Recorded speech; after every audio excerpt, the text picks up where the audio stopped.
Welcome back to our channels, Warriors. We are still growing. As you can see, we have yet another special guest, banger after banger. Today we have Jay from Renegade Media. That's his YouTube channel. What up, man? How's it going? Doing all right, man. Just having a blessed day. That's what's up. I love the collaboration we did. So I felt like it was my turn to be put in a hot spot. And also, this is an example that we all should be setting for other YouTube channels. That if we all network and we all come together, put our egos to the side, we can all send out positive messages and create entertaining content for people to enjoy. So I'm so glad for this opportunity. Facts, man. Yeah, and it was a pleasure chopping it up with on your channel yesterday. And yeah, man, just pushing that positive message and knowledge and wisdom. Not just content. A good message behind it. Yes, sir. Likewise. Let's get right into it. Let's do it, man. So where did you grow up at? I grew up in Tulare, California. When I was like 2 or 3, I moved out to New Mexico. I was living in Doñana for a couple of years, went to school out there, broke my wrist out there on some weird, voodoo type stuff that was going on. It's a funny story. And then I wound up coming back when I was like 8 or 9 and I started going to school. But by that time, I started messing up. But where I started out is I grew up with a big family. All educated people that graduated school. It's just two black sheep of the family. And those are the people that I looked up to the most. So I try to mimic them. I followed their footsteps. So at a young age, from like 8 years old, I started like stealing from stores, breaking into houses. I'd go around my neighborhoods and beat kids up for their bikes for no reason other than I wanted to be cool. I wanted to be looked at as tough. I wanted to be just like my family members. And then I started getting into school. I started fighting in school for no reason. I wasn't gangbanging at the time. I just wanted to fight kids because I wanted to be tough. And then I kept getting in trouble after trouble after trouble. So from Tulare, I had to go over to Tulare, to Visalia, back to Tulare communication continuation school throughout my whole years until I got busted at 13 going to YA. So it sounds like you were a troublemaker, to say the least. But Yeah. was there gang ties at that point? Gang ties didn't start till like I was 12, but mind you, my uncle, he wasn't a gang member. Just to be brief about it, he was just an individual who was connected to everybody, and everybody knew my uncle. He was always tied into the dope game, and he just knew all the homies, but he didn't. He was just more or less like they just knew him as who he was. My cousin, may he rest in peace. Rest in peace. He was the one that was actually involved in the gangs, and that's the one that I idolized and like mimicked my whole life. So at 12, I started trying to represent. That's what you usually do in the initial process. You try to act like you're a homie. And at the age of 13 is when I actually joined my gang. While you were representing, did that include hanging around gang members? Yeah, my cousin, I was 12 years old, but he already knew. He was like, man, this fool looks up to me, man. I'm gonna take him around the homies. So he introduced me to everybody, like, this is my little primo right here. Then I would just look at the homies, like, damn, and they'd pass me like a beer here and there. They'd pass me like a little weed, let me hit it like once or twice, and I choke and cough, and they make fun of me. And then that's pretty much how it worked. I hung around with the northerners from my city, but I was raised on the east side. My cousin was a SFer, Sweet 14, but when he finally got married and had kids, I was already turning 13. So I already knew what older homies to go around and kick it with when they got out of high school, when the older homies would go outside and chill with the homies. And I would wait till after school, go home, drop my backpack off, put on my red shirt, and go straight to the hood. And they already accepted me like, man, it's a little 12-year-old little kid. He don't know what he's doing. He don't know what he want, but I did it anyways. And I hung around with them, turned 13. They felt like that was the old enough time to actually jump me in my hood. How did that make you feel, being 12, 13, hanging around those guys, drinking beer? Did you feel cool? Did you feel welcome? Did you feel like, how did that make you feel? It's like having a bunch of big brothers. And I'm the oldest child. My brother was younger than me. Me and my brother don't have the same. We don't have the same mentality. We're two different people. If you seen us, I mean, my brother dyes his hair once a week. Not me. I got tattoos on my head. He was hard to bond with. I love him, but he was hard to bond with. He liked to dance. He liked to do music video stuff. He liked to break dance a lot. That was like the era that we grew up in, break dancing. Right. So I chose to go that route with my cousin. So hanging around with them, once my cousin did the family thing, it was like having bigger cousins. I felt cool. I felt accepted. All the girls used to laugh and thought I was cool. The homies were like, man, they were just molding me. They were just sculpturing me for the future. So smoking weed, I thought I was cool. Drinking a little beer here and there, thought I was cool. Half the time I wouldn't even get a head change, but I pretended I'd get a head change just to be cool with them. But in Right. reality, I just thought it felt good to be accepted because I had nobody to look up to. My cousin was doing the family life; he went about his way. So I just found a replacement for somebody that I looked up to that who no longer was there. These guys were the individuals that I chose to look up to. So it was like having big brothers. So at that age, man, pretty much every youngster goes through, the drinking beer, testing, the smoking weed. But with gangs comes violence. Did you see any of that right up initially, or did that come later? Oh, I seen that. I seen violence, dude. I seen violence my whole life since I was like maybe in the third grade. That was the first time I seen a body. And I remember I talked about it on my YouTube page a long time ago. I went to school and the school was on the same street. It was on Pleasant Street, so I went to the school all the way at the end. Can't remember what it's called, but my mom let me walk home. When I was a third grader, she's like, "Man, all you gotta do is go down this street all the way straight, and your house is right there. You just don't steer off, don't do nothing." Because she Yeah. had to do two jobs sometimes, so she couldn't pick me up.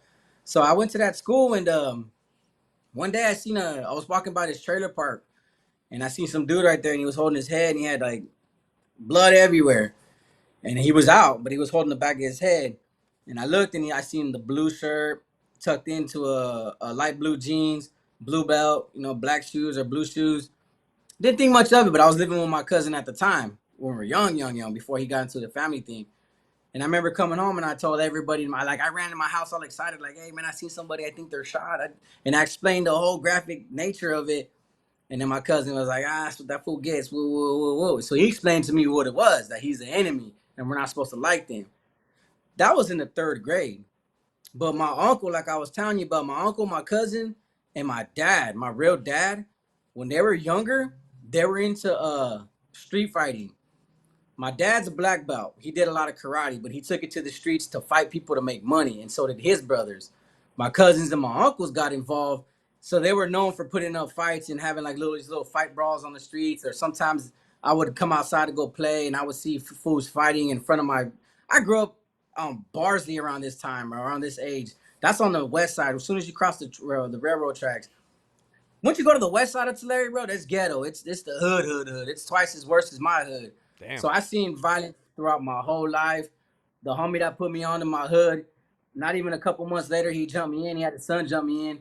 He gets killed by another rival gang member. That was a West Sider. It was still two Northerners, but still, I seen violence my whole life. I wasn't. I was immune to it. It was, to me, it was regular. So you see a dead body in the road, all wearing blue, and your cousin explains to you, "Hey, that's the enemy." Right? He already kind of planted that seed. Hey, we are this. We have enemies. Is that kind of what was going down? Yeah, because when you're molded when you're young, they'll teach you the basic stuff. Like, "Hey, bro, don't ever wear blue, bro, unless it's your Okay. pants." I'm like, "All right, all right." "Hey, bro, you're gonna start wearing red. Hey, here's a little red rag right here. Here's a little paño, man. Don't ever drop it. Here, always keep it ironed. Always keep it in your pocket. If it ever falls, we're gonna beat your little butt." And I'm like, "All right, all right." And then around this, I remember when I started banging at 12 or 13, I was mobbing with my cousin, and he was playing it was a CD that came out. It was called GUN. It was the very first CD, Generation of United Norteños. And I remember bumping it, and I was like, "That's tight, dude. That's hella clean." And he was like, "Man," he let me have the CD. So just based on the CD, I was already pumped up, like, yeah. But I didn't know how to say Norte back then. I was like saying like Norte, this, or X4 fool, X4 this. I didn't know what the hell I was saying. I was just repeating what was on the CD. But that's how they mold you. They're just gonna point out the little stuff. Hey, bro, that's what I said. All the fights in school, I wasn't beating up. How should I say? Southerners. I was just fighting dudes that wear a blue shirt because that's what I was taught. They weren't gang members. These were innocent kids. I remember in a I went to Wilson School for like the fifth grade or the fourth grade, the fourth and fifth grade, and I kept beating up the same kid. Damn. His name was Cody Green. We fought like maybe 15 times, and the only time I would ever fight him if I seen him wear blue. And the teachers could not separate us. We were in the same class, same school. They could not stop us from fighting. And he was just a regular white kid. But that's just how I was taught. Rush somebody that wears blue. Now that's what I kept doing, and that's why I kept getting in so much trouble. Would you guys go back and forth who would win, or it was always just one sided? Nah, it was more one sided. He didn't want to fight me like that. But there were some times, man, like there were some times where I thought he almost had me. Like he'll Yeah. slam me.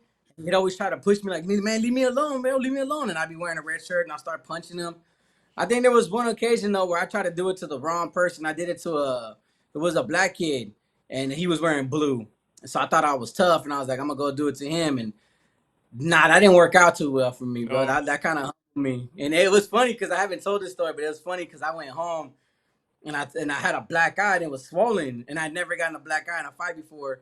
And my mom was like, "What happened to your eye?" And I just broke down crying. Oh, Sweetie hit me. Like I tried to play the whole Yeah. innocent role, but my mom already knew I was a mess up. So you end up finding yourself in YA? That at 13, yeah, I wanted to put in work for the homies from my hood.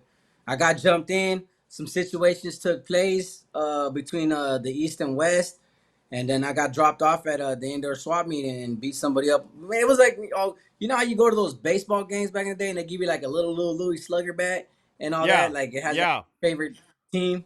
I used one of those to beat an older dude up in front of his girlfriend, and I got charged with assault. My boys dropped me off right there and just left me there. They didn't give me a ride back. And it's on the west side where the enemies were at. So I pick up an assault charge and I go to YA.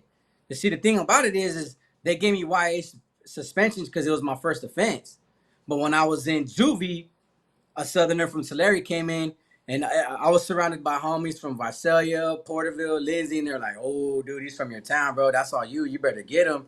And I'm like, I'm gonna get him. So he got on the phone and I beat him up and I split his eyebrow. I kicked his face and split his eyebrow open, and went to court. And they were like, "Nah, he's over here fighting in juvie too in boot camp. We're just gonna send him to YA." And that's how I finished my term in YA. And you said it was like gladiator school over there, man. Everybody's like getting off.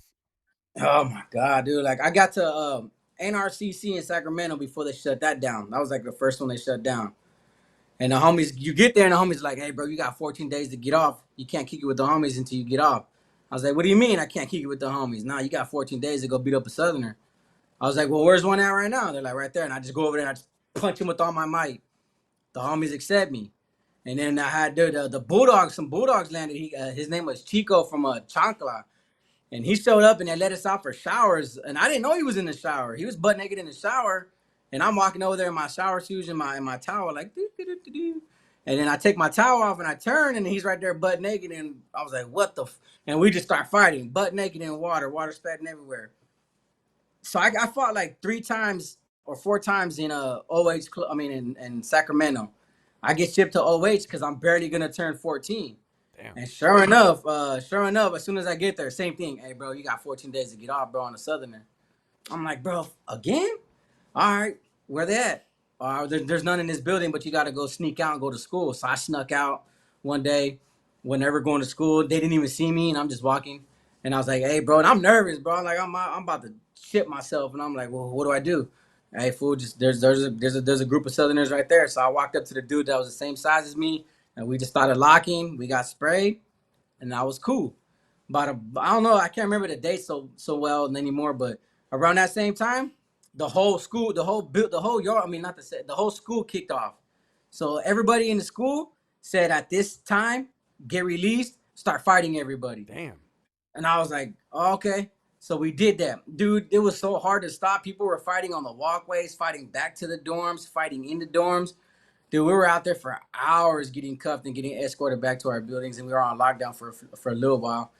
The moment I got into YAs, the moment I just kept fighting and fighting and fighting. It was So horrible. the Southerners were clearly a rival, an enemy. Now, what about the Bulldogs? Did they have a priority? Was there one enemy higher on the priority list than another? Preston, for a while, the Bulldogs were. The Bulldogs were actually locked down. They couldn't really come out. We were around this time, around this era. No, none of them can really come out. In OH, there was Bulldogs.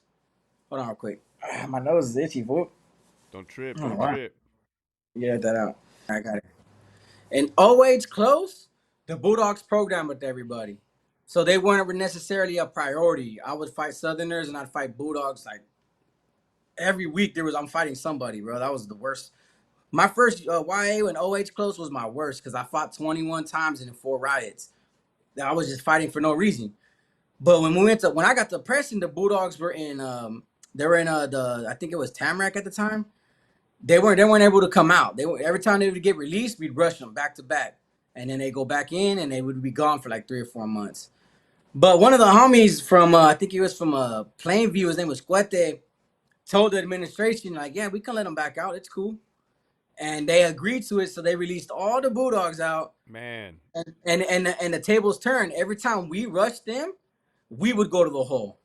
So we had no choice but to let them program. Like after a few months of them getting into fights, we realized like, bro, we're losing anyways, bro. We're the ones going to the hole for 3 4 months. So the homies said, nah, just let them program in it. So now it became like they weren't even priority no more. It was everybody's programming with everybody. The ones that gang banged the most, to me, in YA were the Bloods and Crips that came from LA. They gang banged on each other. They fought each other every day. There wasn't a day without a fight there. seems to be pretty consistent, man. Mm-hmm. So after YA, people usually find themselves in state prison. Did you find yourself in state prison? Not yet. Um, I paroled about 2003. I got hooked on drugs for like 4 or 5 months. Then I got busted again, and then I went. I did like maybe a year and a half, no, a year and 2 months. Got out. I moved to Porterville that time.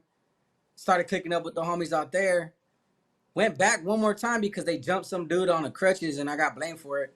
And then when I got out this time, I wound up working with the big homies in the street regiments and the Northern Structure, and I wound up doing a lot of robberies, and I got convicted for 4 possession of firearms. I got caught with a few guns, and then they gave me a 10-year gang enhancement because this around this time, everybody was getting handed the gang enhancement. Dude, I did multiple robberies. I confessed to 4, so you know what I mean. Those charges right there, man, they can hold a lot of weight. 7 years times 4, that's 28 years. They gave me 1 year for the robberies, but they wanted that 10-year deal. I take that 10 years so you could register as a gang member. I was like, bro, I didn't even rob none of these stores with a red rag. I didn't even do it for the furtherance of a gang. But they proved it in court, and I got sentenced to 15 years, one strike. Damn. Damn. None of those were like federal charges. You know, I hear if you rob a bank or whatever, it's like feds or whatever. Nothing was like, it's all state Nah, charges. these were how should I say it?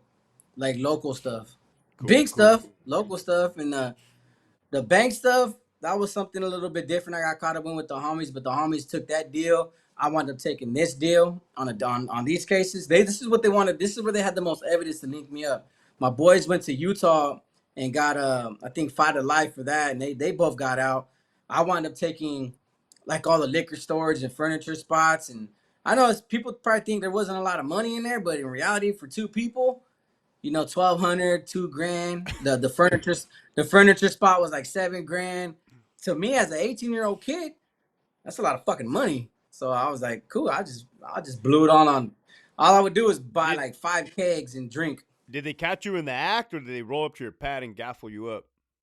No, one of my homies, like a dummy, we were trying to do a house invasion the day before I got arrested. And it wasn't working out too well, bro. It didn't work out too good. It just wasn't fucking like the universe wasn't lining it up for us, bro. God didn't want us to do it, I guess. So I wound up just going back to my pad, and he had picked up some chick that we were supposed to run a train on or something like that. I know she was there because I was tweaked out of my mind. I was drugged out. And I was like, hey, I'm gonna go rob a bank right now, bro. Hey, go drop her off. So he drops her off. I don't know where he drops her off, but he has my car. And then he's all tweaked out, wanting to get off the streets because he feels like everybody's noticing him. And then he takes him. A cop sees him, tries to pull him over because he ran a red light. And like a dummy, he drives straight to my house, jumps out of my car, and I see him running on the side of my house. Like, the fuck is he doing? And he hopped the fence, and I looked at my girl like, what the hell was that about, man? And I went to go outside to go check my car. Cops were right there, swarmed down, get down, get down. And I tried to pull a Mini 14 out, and I was gonna shoot it out with the cops. I had a 30-round clip. And then the girl I was with at the time had a son. He was asleep in the room that I was at, and I didn't want to get the kid hurt, so I wanted putting the gun down, and that's when I got arrested. And I was like, oh man, bro, like all that for nothing. Damn, man, you mentioned robbing fucking home invasions, running trains on chicks, smoking, getting twacked out, and it's like, damn, dude, like how one lifestyle, you know what I mean? It can go so far. so fucking far and drastic, man.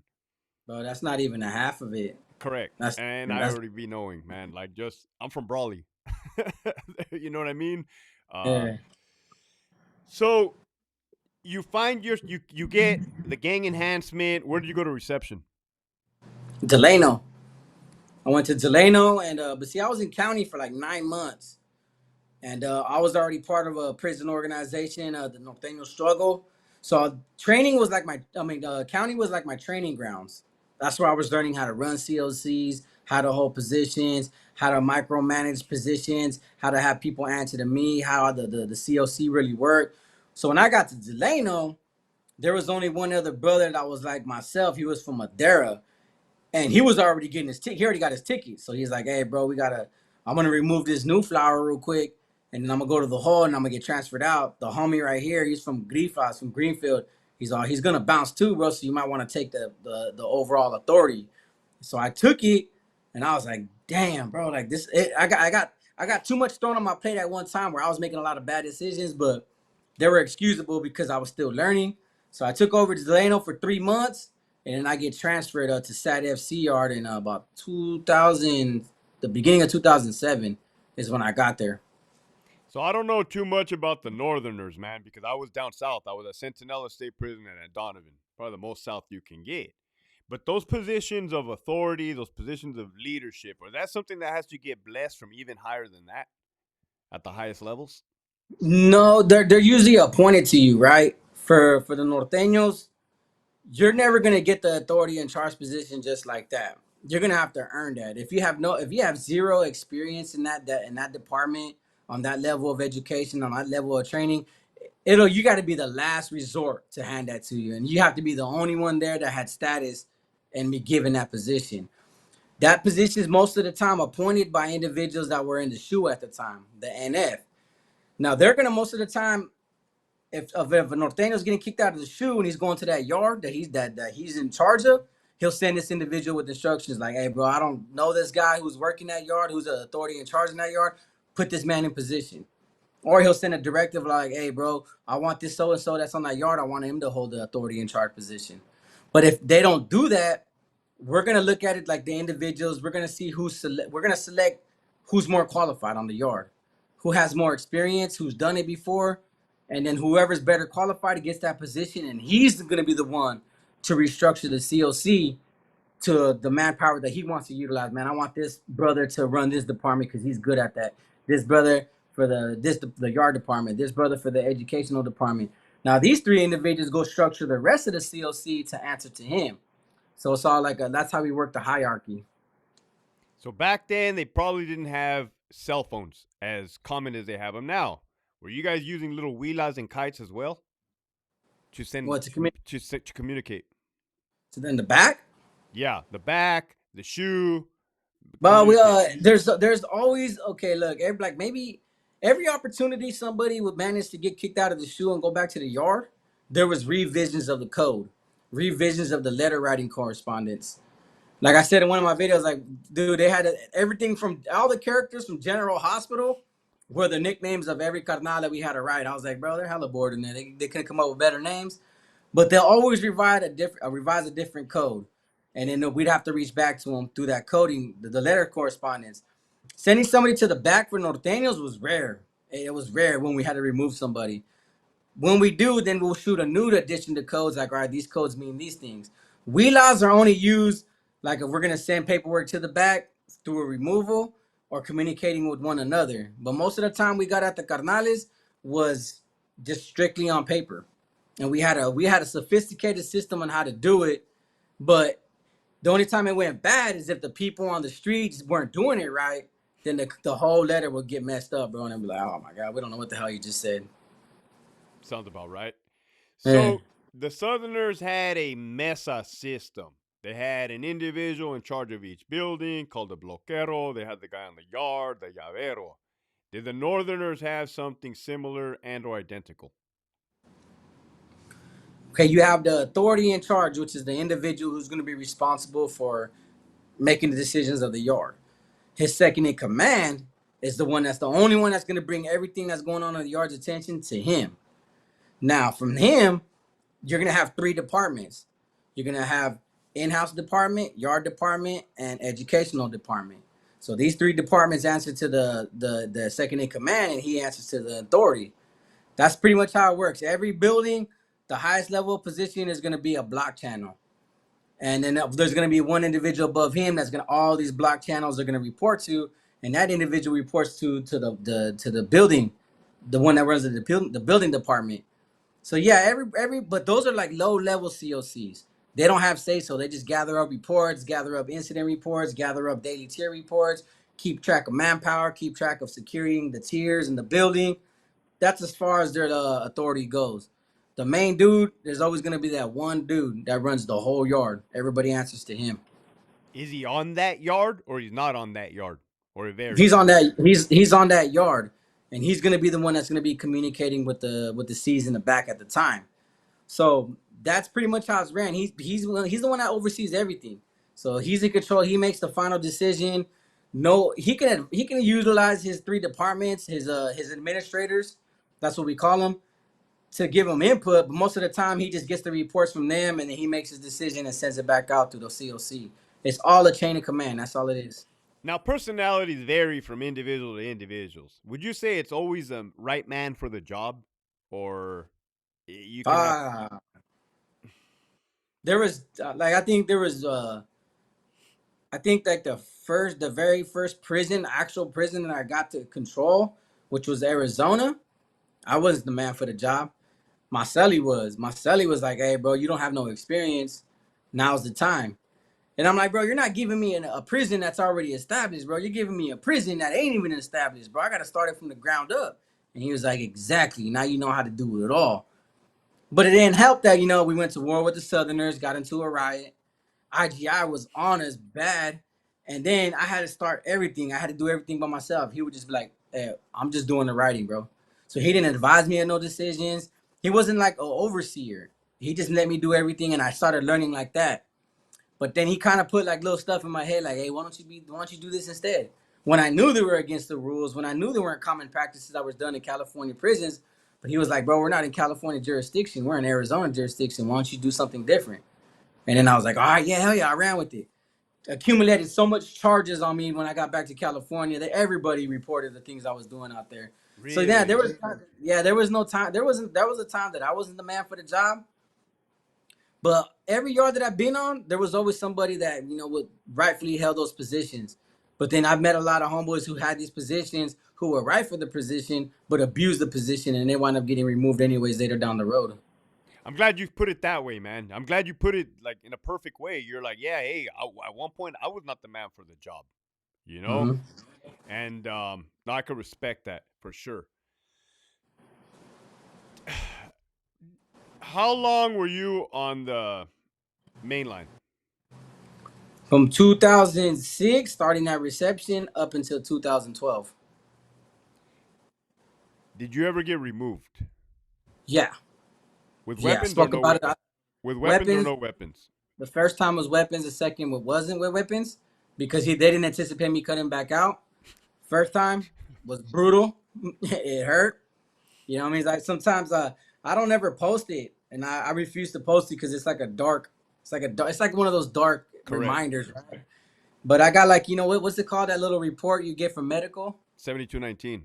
the 7219. I still got it, and I'll be it what hurt me the most, in which I don't talk about it anymore, and I don't show the 7219 is because my mom worked the prison system at one point, and we lost contact for since like maybe 2008. So she didn't know where I was at. She didn't know what I was doing. She was living her life. I was living my life. I didn't want to be part of my family's life. I wanted to be a gang member, Northern Structure inmate. I just the gang surrounded my life, my whole way of thinking. And when she was working for Old Corcoran, she went through my file, my medical file, Damn. and she just wanted to see how I was doing. Right. And then when she seen the medical file and she seen that I got hurt, is when she came back into my life and she's like, "Why didn't you tell me?" I was Damn. like, I was like, "There's no reason to tell you." And then some dude killed his celly in Old Corcoran in the shoe. And so she came back into my life and she's like, "I don't want this to happen to you." But by that time I was on the SNY side. And then she was like, "I just want you to come home. I don't want to lose my son to this life." And I was like, well, you almost did, and but I'm good now. I'm good. And with her in that little moment, I came home and I was like, bro, I just want to be around my mom before she dies, bro. I don't need her to bury me. Right. You know what I mean? It shouldn't be like that. But yeah, that happened. So was that now you don't have to dive into details or get political, but was that as a result of what transpired in Arizona or something else? That the removal. A little bit of both, a little bit of both. I get more in depth in the video, but I did a lot of things in Arizona that I was held accountable for.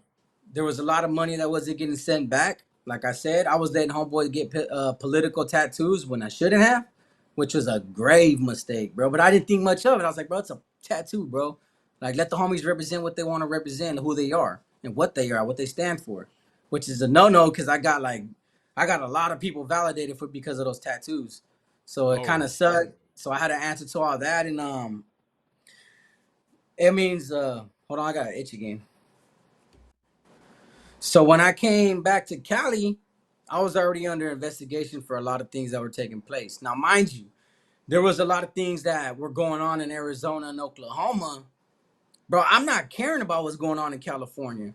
I'm in Arizona. I'm in Oklahoma. The jurisdictions are different. So I thought I had an answer to big homies in the feds. Because they were, as soon as we got there, they shot us letters. I don't even know how the hell they got in contact with us. But there was a homie from La Palma, from Palmas, from San Jose, who got in contact and was like, hey, bro, they're saying report to them. Then I got homies that I'm contacted with the cell phones that we acquired over there from Cali. Like, nah, bro, you're still California inmates. This is California jurisdiction. So I got pulled in both directions. Like, well, who am I answering to, bro? Because you guys are both. I can't question either or. They're all big homies. The ones in the feds, I can't tell them no. I can't tell the homies from the states no. So what I did was like, man, they can figure that out on their own time, bro. I got other things to worry about. damn. So I went rogue for a little bit. Oof. That's considered freelancing. So I went to from Arizona, I went to Oklahoma, and I got caught with a banger because they kicked it off over there. And then I'm in the hole over there sending kites back to California. Like, hey, we're on our way. This is the manpower. This is the manpower. So they already knew I was on my way back. So when I got to the penal, when I got to the prison system that I was at, I got back to Sat FC yard, and that yard was turmoil. So I had to help my celly gave me that position to help him put the yard together because I was the only one that had that much education to do it. Now your mindset, your mind thought process. Did you have a feeling that you were in trouble or that you were under investigation? Did they let you know?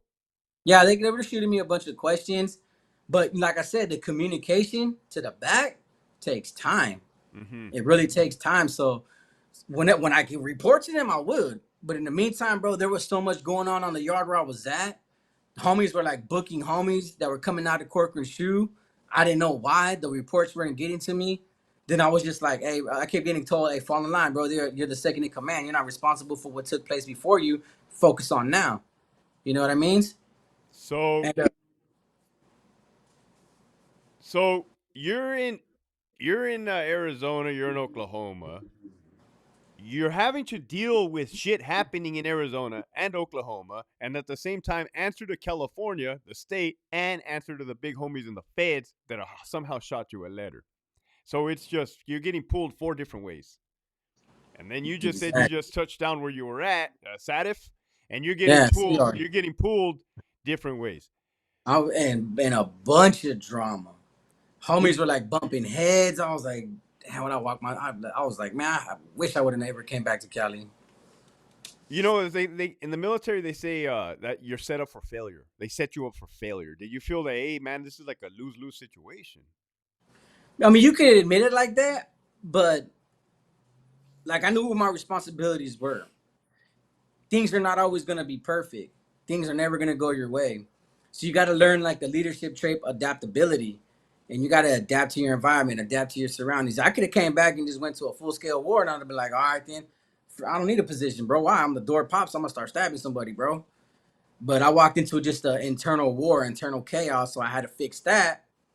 Then the Southsiders kick off a ride with the homies for no reason. So it just got political all over again. And this was the time when I was just in my head, like, I started questioning everything I was doing. I started questioning everything that I was like throwing underneath the rug. I started questioning everything. I started questioning myself when I started committing these same deceitful acts and the same like sorts of betrayals that we were doing towards each other, backbiting each other, throwing people under the bus, reporting each other. I was reporting homies from my brotherhood. And then I would just sit there during the day like, bro, this ain't even working no more, bro. It's just starting to look careless. And then my cousin dies. He gets smoked by my homies, and that's when I think I lost it. I lost all fire for it. Like, man, I don't really care no more. Whatever happens, happens to me. You know, one might strive for a position of authority. One might strive for a position of influence or leadership in a gang. You had achieved that. Did you ever figure, man, this ain't worth the headache? I'll say around when I got back from Cali. I mean, when I got back from Arizona and Cali, I was like, bro, this was the worst that I've ever seen my prison term. Of my whole prison term, this was the worst year. Back to back, everybody was stabbing each other, lockdowns after lockdowns, homies locking it up. It was just bad, bro. It changed my image of the movement that I was a part of because I got to see a lot more backbiting. I got to see homies that were actually supposed to be leaderships on the yard indulging in drugs in the cell.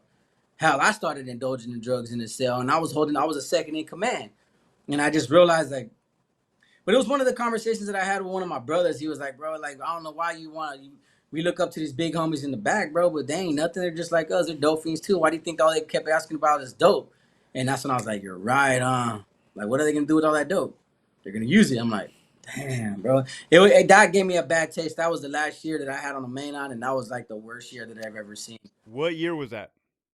was a 2000. It was all of 2011, and in Damn. the beginning of 2012 Shit, so it was is getting when wild like that, like at that time frame right there. it was ugly. It was disgusting. Everybody just seemed like there was violence. The blacks were taking out other blacks constantly. Yard white skinheads were going at it with other skinheads. So Southsiders were what? every race and every organization was just cracking off It wildly. was cracking on, bro. Like we couldn't program. They would lock down this certain segment, let everybody else out. Then the next segment will put down the yard, and then the next segment, and then they'll put us on lockdown for like 2 weeks. The whole prison search us.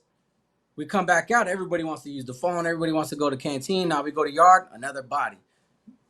I just seen too much violence in 1 year, and I didn't So see that prior.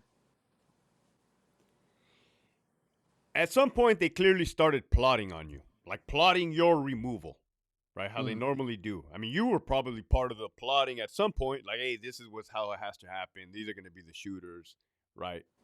Did you know? Did you feel it? Did you feel it coming? Nah, No. I got blindsided. My celly got me pretty good. He got a letter from somebody. They told him to do what he had to do, and he did what he had to did. He did what he had to do. I speak about it on my channel. I didn't see it only because these are my brothers, and the mentality that we had around this time was, bro, like, okay, we report to the NF, but our mentality is we don't answer to them. Like we're out here doing what we got to do, securing these buildings. We're out here securing these yards. We're out here trying to sacrifice our lives to secure the rest of the people, and they're back there just writing us letters demanding shit. So I never thought, even though I see my brothers turning on each other, I just never thought it would happen to me because I was in the mix of either salvaging a brother or taking one out. But I was on the same page with my celly for a very long time. And then when he did it, that was the perfect element of surprise. That's how it's always gonna work. The person you hold close to you the most is the one that's gonna be able to get to you because he can get to you because he's close. I did not see it coming. Was your Sally one of the suspects? Yeah, Was it a 2-on-1? now it was a one-on-one. We were on lockdown. We were on lockdown for I can't use that word, but a hot one. And then that's when he got the letter, and he got me to relinquish my weapon down the tier. And I did, and that's when I turned around, like thinking he was gonna really, because he convinced me that we were gonna go on potty watch. That IGI already knew who was the authority figures on the yard. So I was like, "You're right, fool. You're right." He's like, "Bro, let's not hold nothing in the cell until everything gets cleared." I'm like, "All right," because we kind of when it's one of the things happen on the yard, you know, the administration's cracking down on everybody. So I shot my stuff to somebody else, and then when I was reaching back to get his, is when he decided to have a small conversation with me, and then he engaged on me In the cell. in the cell with And you them had stupid lockers just on. and you had just gave up your weapon down the tier. You fished it down the tier. Yeah, but sometimes when you sit back and reflect on the things that you've been blessed with in life, I'm thankful I didn't have mine. I'm thankful. Right. Fuck. I didn't even think about that. I didn't even I'm think about thankful I that. didn't have mine. If I would have had mine, bro, Yeah, you would have caught a life easily. me and him, because the only reason why I didn't get hit so bad is because he was a big boy, a chunky boy. So after a while, he got winded, and I got him to drop the knife after a little bit. But I try to salvage myself. I try to clean up the blood because they were doing showers. And man, I remember that was the most degrading part of my life, bro. When the sergeant seen it, oh no, the cop seen it, pressed the button, we go out there, and they took me to the kitchen, and they cuffed me up, and I'm all leaking out of my head, and I'm like, he's like, how'd you get your head split open? And I'm like, I was doing burpees and I fell. And that fool goes, man, I've been working the prison administration for over 25 years. I ain't never seen somebody get their head busted by a burpee. And I was like, that was the stupidest lie I could have came up with, but they still took me to the hole. You said he had exchanged a couple words with you prior to hitting you. Was it more of a like, hey, this is business, and then boom? I'll say this, but what he broke down is he let me know why I was gonna get hit. He let me know who wanted the hit done. And when I try to argument it, little words here and there, they differentiate over the years, but he was pretty much like, hey, better you than me. And he swung. And when he swung, I knew the kind of weapon that he had. So I just ducked. And when I felt the hit right here in my head, I got a little scar that's like right here. That's why I let my hair grow out a little bit. But it's right here. It goes across. It felt weird. Like, it sounds like when you crack an egg open? Yeah. It was just one loud sound, like a clack. But I didn't feel nothing. I mean, I didn't feel like no blood come out just yet. And it wasn't until we started fighting that I felt like this hot water just come down my face. So what had happened was I froze for a little bit. I got stuck, like, oh shit, I'm bleeding. And that's what gave him enough time to swing. And my teeth went through my mouth, my lip. So I was like that. My shit was hanging like that. I was like, damn, this fool's whooping my ass. So your instincts kick in. So I just did whatever I could to kind of like save myself. It wasn't even about beating him up no more. I broke my knuckles. I got my finger sliced open. I got a scar right here, like where he hit me. A big old scar from my elbow, like almost to where my veins at. It was just a horrible experience, man, and that's why I tell my message to the youth, like, bro, you don't want to be put in these predicaments, bro. You don't know if you're gonna live through it. But you mentioned you went back out after that. Yeah, I went back out a little later. You know how you can sign a chrono and just basically say like, if the prison administration is saying you want to go back, and I said yeah, I want to go back, and they kept warning me. IGI kept warning me like, hey bro, you know what's gonna happen, right? I'm like, get the fuck up. I don't want to talk to you, bro.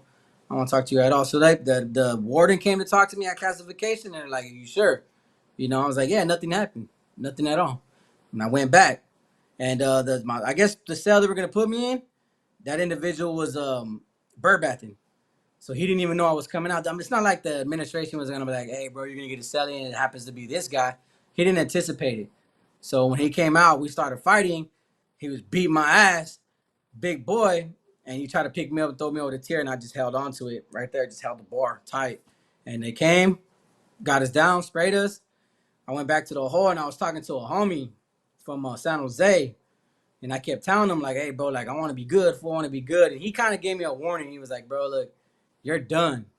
Like, just let it go, bro. Let it go." He gave me the best advice that I could ever receive in my life. And this is how treacherous this shit is that I struck him up to the back. So they were waiting for him in the back. And I didn't even tell him.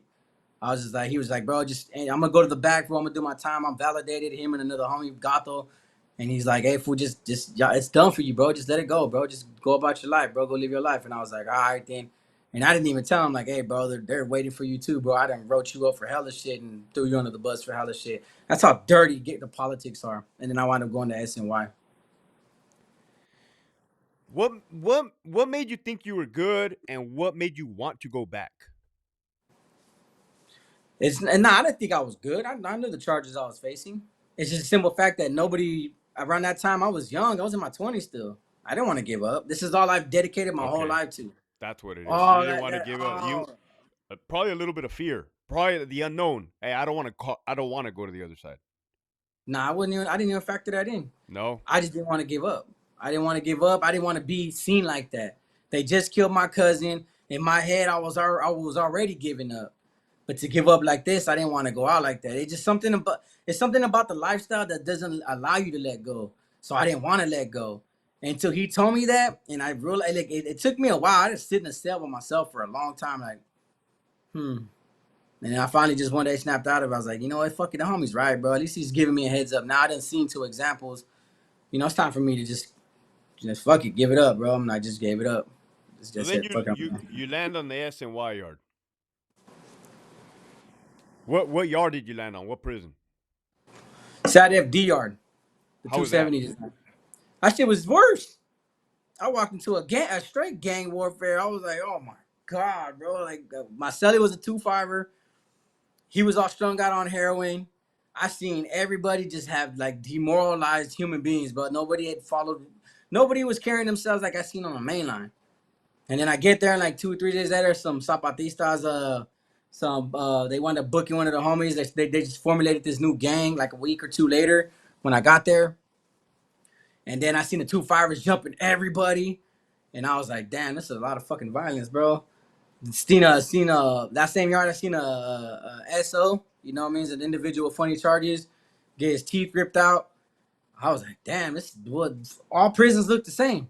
All the yards look the same. Everybody's violent. Everybody has violent tendencies.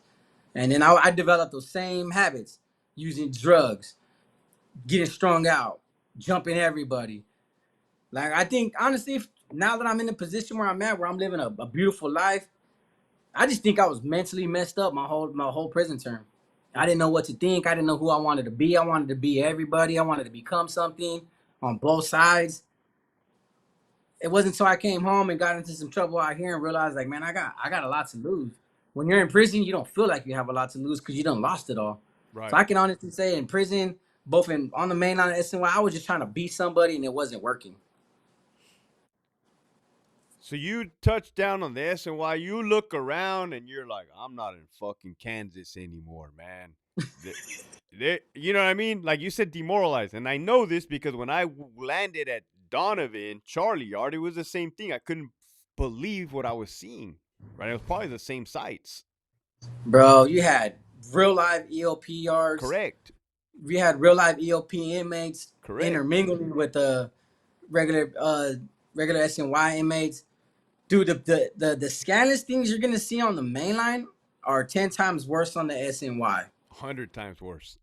10 times worse. And I was just like, so I had that's why I kept getting into a lot of fights, fighting a lot of people. Then I guess you could say like that the environments that I was placing myself in, you find yourself at some point demoralizing yourself. I was like picking up scandalous ways, picking up scandalous movidas, doing people wrong, fighting people for it. And I was like, bro, like it wasn't until when I realized I was getting close to home, I was like, bro, I gotta change now. Or dude, there's no reason for me to parole. I might as well stay in prison. There's nothing to go out there for if I'm gonna act the way I'm gonna act now. So I kicked my drug habit. I stopped fighting. I started relaxing like my last year. I mean, it took my last year to finally kick in, and I was like, yeah, I'm really going home. It was the moment they gave me those parole papers. I was like, oh shit, I might be going home. And I mean, that was the worst part, kicking the dope habit. And after that, I came home. Were you able to kick it on your own? Did you attend programs or anything like that? No, I just didn't leave my cell for like 6 or 8 days. I just sat in my bed and my cellular knew what I was going through, and it's a messed up feeling when I'm kicking and he's using, and I can Oh, smell. Oh, fuck. Oh, I can smell. man. I can smell the heroin, him cooking the heroin in a little spoon, or he'll open up the thing and cut it. Look, he said he would cut it open, and I could just smell the aroma. I'm like, fuck. And I would just sit there and shake, and he'd be like, "You sure, bro? You just a little bit, bro? Just a little bit, little cotton. You want a cotton to relax the muscles?" And I was like, "Nah, let me do this, bro." Like it felt like I was gonna die, and then when I finally kicked it, I was like, I started off just eating regular, and then after I left, I felt like my body was a little bit healthy, and I'd do 10 sets of push-ups like whenever I felt comfortable. I do a couple of squats. I started taking more laps around the yard, and then I finally kicked the habit. And I was like, all right, cool. I felt normal, but so by the time I paroled, I was already like I felt healthy, real I, I, healthy. I commend you for that, man, because, I like to dive into the mindset on this channel.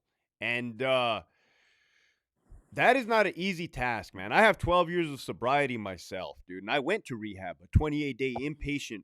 I could not have gone through rehab and had people drinking next to me with a beer. Hey, you want a beer? I'll be like, hey, what the fuck? And here you are in a cell with the dude cooking heroin right there, man. And you're going, have withdrawing from it. Yeah, well, he was an asshole for that, bro. I'm not even gonna lie to you, bro. I hated him for that. You know what he was doing, and then Suboxone was a big thing. Mm-mm. So when there was no heroin, there was a shitload of Suboxone. So I was just doing Suboxone every day, 2 or 3 times a day until the weekend came, and then I'd get my heroin. And so I had a bad habit. I programmed well, but I just had a bad habit once I was in the cell. So kicking it was probably the best thing that I done because I came out with the mentality like, bro, I'm not gonna do no substance that's gonna control my mind. I already Hell had yeah. PTSD issues. I already had anger issues. There was only one time, and I think it was Thanksgiving, my first year out. It was my cousin passed away the following month, so everybody did a toast for him that he wasn't here, and I told everybody like I don't drink, bro, I'm sober, and they were like, hey, just one. So I drank like 2 Coronas, and since then, since 2020, I've never drank a beer, never smoked a cigarette, I never even Hell thought yeah. about it. So That's what's I've been up, man. sober. That's what's up. Um, yeah, I commend you for that, dude, for cleaning up your act in a fucking hell zone, man. Yeah, a yard like that, right? Because Oh yeah, when it was like everybody was just like past the needle. Even when I finally sobered up, everybody's like getting high in front of me. People on the yard with Visine bottles, sniffing it. And they're like, "You want some?" I'll be like, it's "Nah, everywhere. It's it's everywhere. everywhere. It's everywhere." So, but it's even worse out here. It's everywhere. For those that have never or been general population only and have never seen a yard like that on the SNY, it's equivalent to what you see in these big major downtown cities. Just fucking motherfuckers just yelling at the Hot. air, yelling at the air, fucking all twacked out, bath salt, spice, heroin. What's that other shit? Fucking fentanyl. Oh, when fentanyl hit the pen, that one was dangerous. Yeah. That was dangerous. It was like this grayish powder. When we got it and they told us what it was, I was seeing people OD off that, Mm-hmm. and then I would see inmates literally be like, "Hey, fool, where's that shit at? Fool, tell that fool I want to buy a sack. Like, you serious, Oh bro? no way in Like, hell, bro. like you serious? Like, they fools just literally died, bro. OD'd, and you're asking for that sack? That's that good shit right there, bro. I can handle it." And I'm like, man, there wasn't. I don't think this was fentanyl, right? But heroin comes in tar. That's what I've been slamming the whole time I was there was this black tar. There was this white powder that came in. And they were, oh my God, but like when you melted it, it just turned grayish white. And I'm like, this ain't freaking heroin, bro. Like they're the homies like, bro, this is that good right here. This is that. It's the moment I slammed it. I could slam black tar and just be like, cool, and I get the head change and then I get all wired. The moment I slammed it, Out. they had to Lights pull out. they had to pull the needle out of my vein. I'm like, and I'd be just watching TV like, and I couldn't hold my head up. I was like, bro, that's some potent stuff. When I hit the yard, everybody was just fiending. So I've seen it all. I've seen so many people indulge in drug activity, develop drug habits, and I think drugs alone. See, the gang life can bring out a bad personality in you. It can turn you into somebody that you don't want to be. You could become somebody that you're gonna regret later.